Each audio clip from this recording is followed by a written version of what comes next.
All right, everyone, let's get the first conversation on the road real quick for you this morning. We begin on the political notes, particularly with the focus on the People's Democratic Party.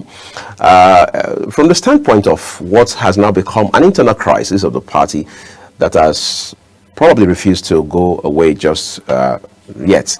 Time and again, we've seen senior members of the party come to television, take to social media to talk about the states of affairs within the party. Many of them, as expected, have also expressed optimism that this conflict, or by whatever name now it's known, will be resolved as quickly as possible. And if all of these guarantees were anything to go by, it means by today, the internal wrangling within the People Democratic Party, a party that is seen by many as the leading opposition party since 2015, would have been a thing of the past by today. However, that hasn't been the case. This morning, we're joined by a chieftain of the party, live via Zoom, Katch, Ononuju, who would help us shed light on some of these very thorny issues on the conversation this morning. Mr. Ononuju, would like to say a big thank you to you for joining us on Global Morning today.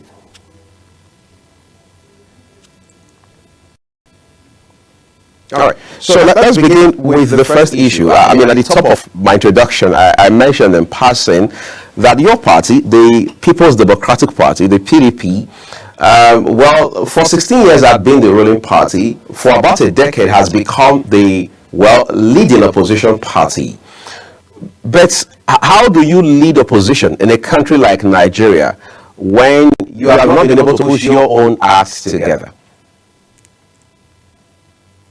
Well, the PDP does have its internal challenges that were self-inflicted.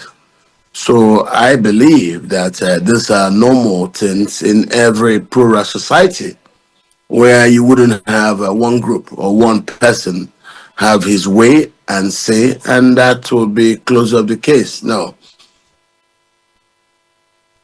What the PDP is going through is a normal challenge in a very human plural society. There's nothing wrong about that.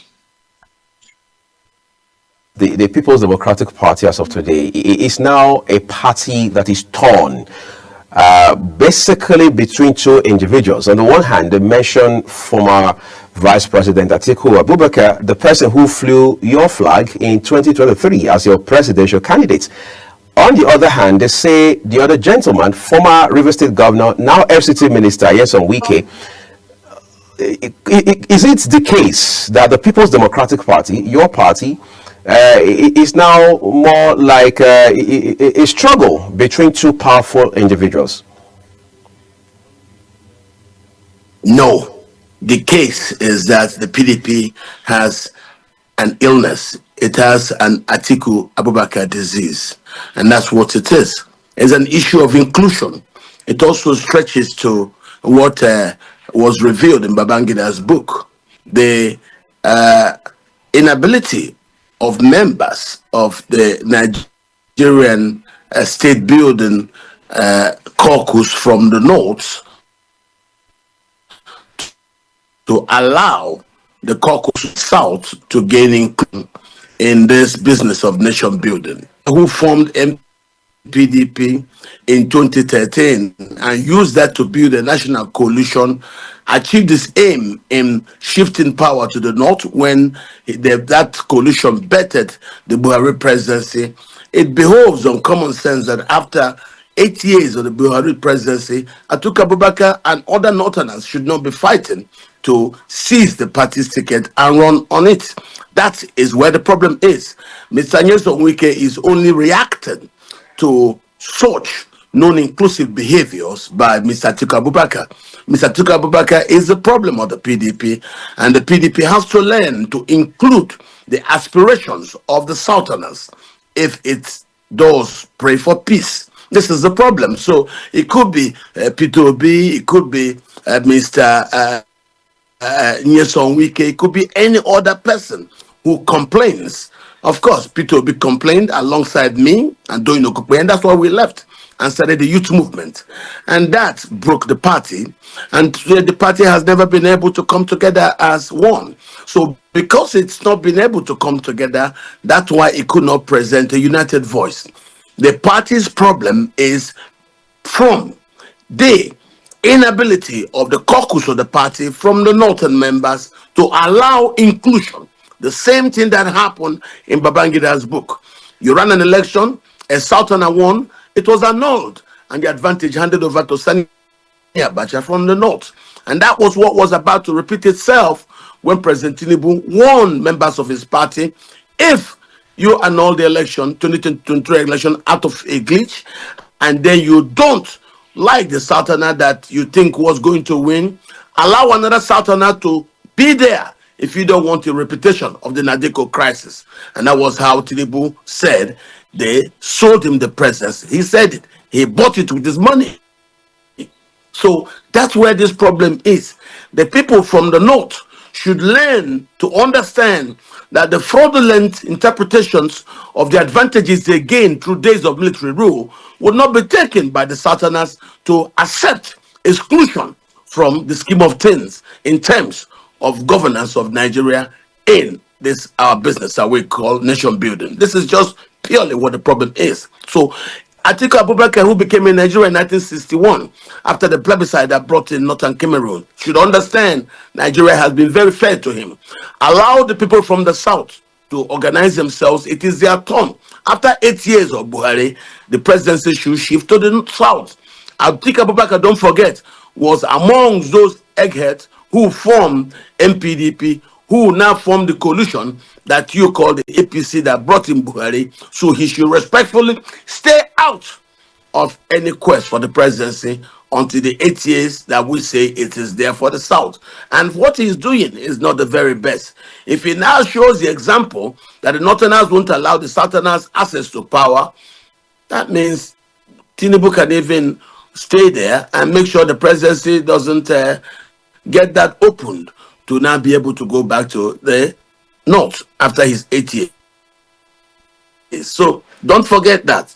These are things that you must wish for yourself. It's like the north, after gaining from the instrument of inclusion called affirmative action, now don't want the south to also be included in governance because they think they have access to the reins of power. You know, so I am happy that President Tinubu has mandated that biometrics be used in the census. A lot of the figures in the country are not proper. And that's why a lot of these people have this mindset of entitlement that they do not allow other people inclusion in governance of Nigeria. I think that's where the problem is.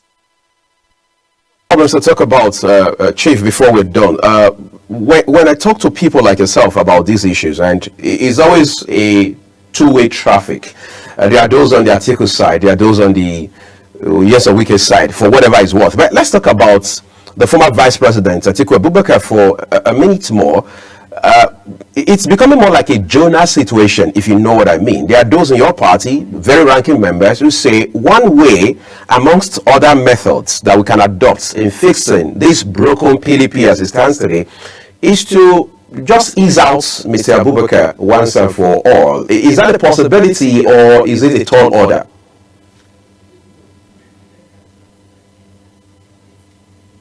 It is not impossible. Mr. Abubakar will be eased out when we have enough men of honesty and character whose voices will be raised to call him to order. What he is doing is unacceptable. It's also unsustainable in a plural society like Nigeria. Don't forget, our greatest strength as members of one country is our diversity. And that's why you see the attempt by people of one ethnic group who are that very small, but have had advantage through the days of the military after the Civil War to hold the country down, using religion as a strategy, but even banding very fake figures, because Nigeria till tomorrow remains a Christian majority country. And because the census figures are not correct, people like Atiku Abubakar don't respect other people and their right to feel included in Nigeria. You can see the character of a man. He has run for every single election since 1993. Why don't you allow, now that the Northerner has done 8 years, for the presidency to be in the South? No, he's still running about with Tambuwal and others who help him to establish that mindset of entitlement, to insist, to double down that the presidency should not go to the South after 8 years of Buhari, who's from the North. That simply tells you the problem with Nigeria. It's not about Wike. I'm not a supporter of Wike. Wike is just reacting, using the same protocols which Atiku used to undermine the party. Atiku gave 100 million to the NWC, collected form at the time when the party had no money. The NWC started using that money. And then when people talked about zoning, NWC told us privately, zoning is not going to be possible because this man's 100 million. How are you going to now replace that? We've started using the money. That's why zoning never worked. Never mind all the stories you hear about Wike say that, Peter didn't say that, Kankoso didn't say this. Because of Atiku's insistence in not allowing others to have a go, the party broke. Someone like me and Donukwe went and started the youth movement. We later on found P2B to be at the head, and I served as his special advisor on public affairs, whereas Donukwe was the director general. But of course, you could see how that ended up. The lack of allowing for democracy to stay by the Northerners who had access to power, then controlling the army, the DSS, the police, and the presidency plus INEC, they got the election messed up. And that was why Tinubu said, if you're going to mess it up like 1993, give it to me if you don't like the Southerner who you think you want to disallow. And that was how Tinubu became president. This is the same thing that happened in 1993. You conducted an election, Abiola and Southerner won it. The Northerners who were in charge of power then annulled it and then gave the advantage to Abacha, who is a Northerner. And that was how the crisis of Nadeko started. So you saw, if not that they brought in Tinubu to take it, we'll have gone back to 1993 again. This is what we have to learn. Allow other people inclusion in the affairs of this country. Don't forget, the wealth of this country comes mostly from the South. If it were the Northerners that were bringing this wealth, and Southerners are behaving the way Atiku and others like Tambuwal are behaving, the Northerners will send youth to the streets, and you have mayhem all over the place. Look at it. We got into a democracy. It was Northerners that got money from the USA to now start the fomenting of violence, which undermined the democracy at a time when the country was growing as the fastest growing economy in Africa and the third fastest in the world. Just to tell you why a section of people in the north, mostly the Fulanis, who don't have numbers to maintain the entitlement positions in a democracy due to lack of numbers, are actually the ones who start this crisis. Then after the crisis across the Sahel, it's gotten to Nigeria under Buhari, who actually promoted the insecurity across the country. It has not taken President Tinubu from the south to quell it and arrest the nationwide insecurity promoted by the Buhari administration when the administration bankrupted the country in terms of all aspects of stateship and all. Right now, we want an inclusive arrangement so that everybody in this country can come together and let us build a Nigerian of our dream.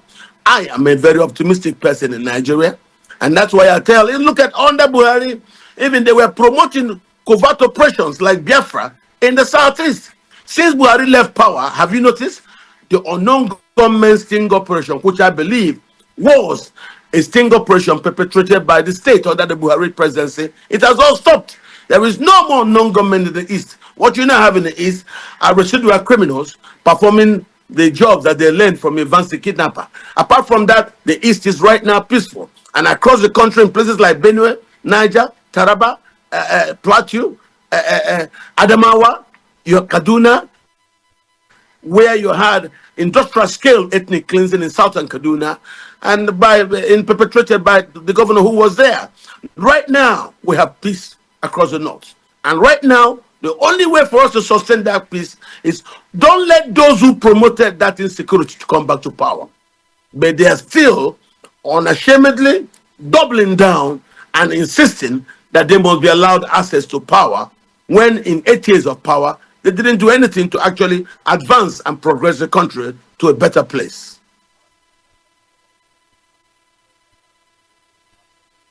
Now, when you say the PDP is one house put together, apart from, of course, a few elements that you mentioned a while ago, the former Vice President Atiku Abubakar, former Sokoto State Governor Mr. Tambuwal and co. As of today, the National Chairman of your party, Ambassador Damagu, is in the eye of the storm, and he's been there for as long as we remember. And there's also the National Secretary, Ayahu, imbroglio that has become, to put it mildly, controversial. These are some of the several issues you have within this party. They say there are more strong men in your party than there is a robust, vibrant leadership that is forward-looking and forward-thinking. Look at this against the backdrop of the fact that the 2027 general election cycle is around the corner. Politicians are already aligning and realigning and all of that. Will the PDP, as it stands today, not go into 2027 a broken, fragmented, and disoriented house? Well, that is as a consequence of the Atiku Abubakar disease. The PDP currently is comatose and moribund, and we don't expect it to be that strong. If you're not putting your house in order right now, when would you do it? So for me, it's not an issue. It's not an issue. If the PDP is not able to put its house in order, President Tinubu will continue. Right now, Nigeria is effectively a one-party state. And that I blame on the PDP's inability to allow inclusion in its dealings. That's the reason why we are where we are. I put the blame on Mr. Atiku Abubakar. Mr. Wike is only reacting to what he's seen Atiku Abubakar do, using money, as I explained earlier, to force the NWC into a compromise. So Mr. Wike is also doing the same thing, pinning the current acting chairman into a compromised position, and then you're now seeing that tit for tat. So Wike is only showing them that he can also play that game, and that's what you were saying. You know, when the head, when the fish rots, it starts from the head. So when the PDP started getting bad was when the leadership of the PDP were not able to actually handle this issue of inclusion through zoning properly. And that was why you saw the dismemberment of the party. And someone like me now went to work for the Labour Party's presidential candidate, which I know was anti-party. But I only did that because those who did anti-party with Atiku in 2015 suffered no consequences. So I thought if they suffered no consequence, I would not suffer any consequence. And that was why we did the Obedient Movement, which I'm very, very proud to have been a part of and a founder of and a leader of. So I have no regrets about that.